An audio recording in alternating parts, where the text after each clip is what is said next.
And my question concerns your investment in Fruit of the Loom. Could you talk about how that investment fits in with your philosophy about turnaround situations and your preference for businesses that have barriers to entry? Thank you. Yeah. Well, Fruit of the Loom got in trouble for two reasons.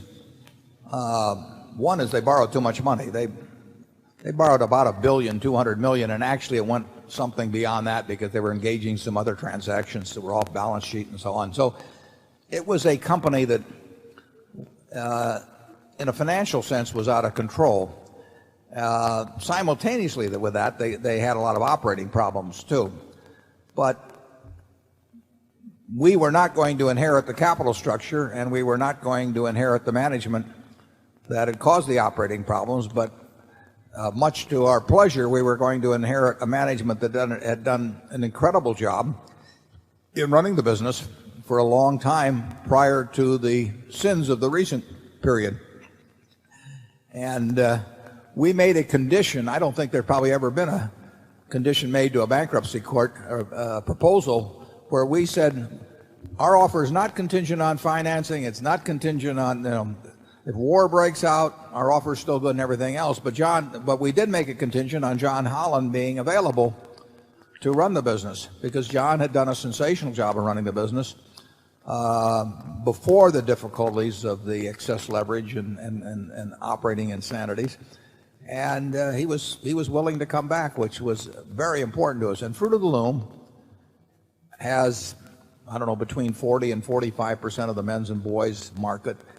It's a product that has a deserved quality image. It's accepted in a big way by very important retailers who were disturbed by things that took place prior to and early in the bankruptcy, but who love the idea of having a product like Fruit of the Loom in their stores.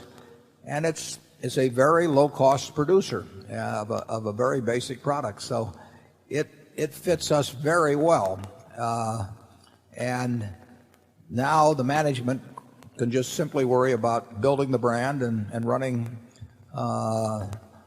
plants as efficiently as possible. And there's been some rearrangement of plants, as has happened throughout many things connected with textiles. But it's an absolutely first-class business, and we'd like to get a little more share in the women's market. We'd like to get a little more share in the men's and boys market too. But it's made to order for us. But it's only made to order with the present management. If we'd had to take on the management that was there for a few years, we wouldn't have bought it for $1. It would have been a disaster, and it was a disaster for a while.